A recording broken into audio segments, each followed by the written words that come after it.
اگر میں کہوں کہ امریکہ دنیائے ٹیکنالوجی میں پہلے نمبر پر ہے، رشیا، چائنا اور یورپ سے آگے ہے، تو غلط نہیں ہوگا۔ آپ گوگل کے الفابیٹس کو لے لیں، Amazon, Apple, Meta plate forms, Microsoft, Nvidia, Tesla, they are serving billions of users.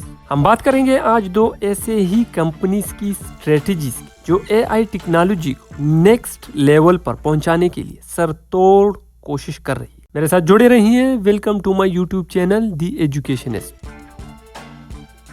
پہلے اوپن اے آئی کی اسٹریٹجیز کے بارے میں بات کریں گے۔ OpenAI American artificial intelligence research laboratory ہے۔ اسے 2015 میں بنایا گیا تھا۔ فاؤنڈرز اور اسٹیک ہولڈرز میں ایلون مسک کا نام بھی آتا ہے۔ اس کے ساتھ سیم الٹمین کا نام بھی جڑا ہے جو چیٹ جی پی ٹی کا بھی آنر ہے۔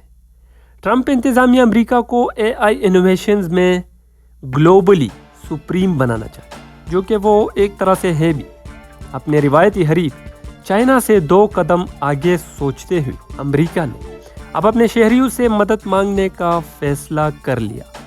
دراصل ٹرمپ کے اے آئی ایڈمنسٹریشن نے اپنے آفیشیل ویب سائٹ whitehouse.government میں ایک بیان شیئر کی جس میں واضح طور پر لکھا ہے کہ امریکن شہری اے آئی ٹیکنالوجی میں اپنا حصہ لے سکتے ہیں۔ اس کے لیے فیڈرل رجسٹر ویب سائٹ پر RFI یعنی ریکویسٹ فار انفارمیشن کے ڈیسک کا استعمال کریں گے، جس کے ذریعے شہری اپنے ویوز اور آئیڈیاز کو گورنمنٹ کے اے آئی ایگزیکٹوز تک بآسانی صرف ایک کمنٹ کر کے پہنچا سکتے۔ اس اے آئی ایکشن پلان میں عام پبلک کے علاوہ universities, academies, industries, private sector organisations, local اور اسٹیٹ گورنمنٹ سب شامل ہیں۔ اس کا فائدہ یہ ہوگا کہ ایک تو آئے گا فری میں ideas, suggestions and even innovations.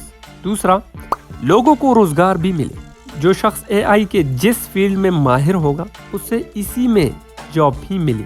اچھا، سمپلی اس کمپنی کی اسٹریٹجی یہ ہے کہ عام پبلک سے ہیلپ کیسے لیا جائے۔ اب یہ دوسری کمپنی ٹیک ٹائٹن اس سے بھی آگے کا پلان بنا چکی ہے۔ اوپن اے آئی کی دیکھا دیکھی اب ٹیک ٹائٹن نے بھی امریکن گورنمنٹ کو سفارشات دے دیے ہیں جن میں کاپی رائٹس میں نرمی اور اے آئی ماڈلز کو ٹریننگ پر کم پابندیوں کا مطالبہ کیا گیا۔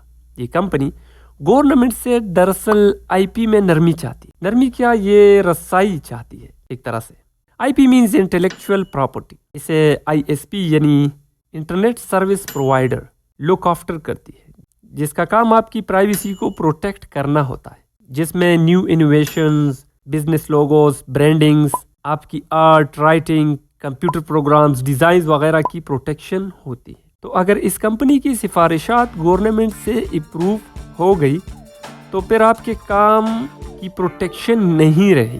آپ کی محنت سے بہت آسانی سے تھرڈ پارٹی فائدہ لے گی۔ ظاہر ہے آئی ایس پی یا سمپلی انٹرنیٹ کے بغیر آج کل کوئی بھی کام نہیں ہوتا۔ اچھا، یہ تو بڑے لیول کی بات ہے، مینز انڈسٹریز، کمپنیز، مارکیٹس، ان کی پروٹیکشن تک کی رسائی کی بات ہے۔ سوال یہ ہے کہ آئی ایس پی تو ایک عام یوزر کا بھی ہوتا ہے۔ تو جو لوگ YouTube, Meta plate Facebook بک یا واٹس ایپ، الفابیٹ، ایپل یا پھر مائکروسافٹ یوز کرتے ہیں اور اپنے اکاؤنٹس بنا رکھے ہیں، ان اے آئی کمپنیز کو آپ کے اکاؤنٹس میں جھانکنے کی اجازت مل جائے گی۔ اس زمن میں جو بڑے کانٹینٹ کریٹرز ہیں، پبلشرز ہیں اور میڈیا آرگنائزیشنز ہیں، ان کی طرف سے گوگل کی اس کمپنی پر مقدمات بھی درج ہو چکے۔ ان کریٹرز کا دعویٰ ہے کہ یہ اے آئی کمپنیاں ان کا مواد استعمال کرنے کے عوض ان کو کمپنسیٹ یعنی اس کے بدلے انہیں معاوضہ دیا جائے۔ تاہم عدالت نے ابھی تک کوئی فیصلہ نہیں سنایا۔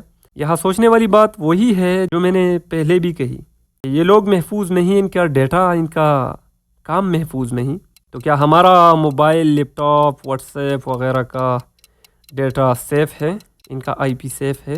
What you think? Comments blue.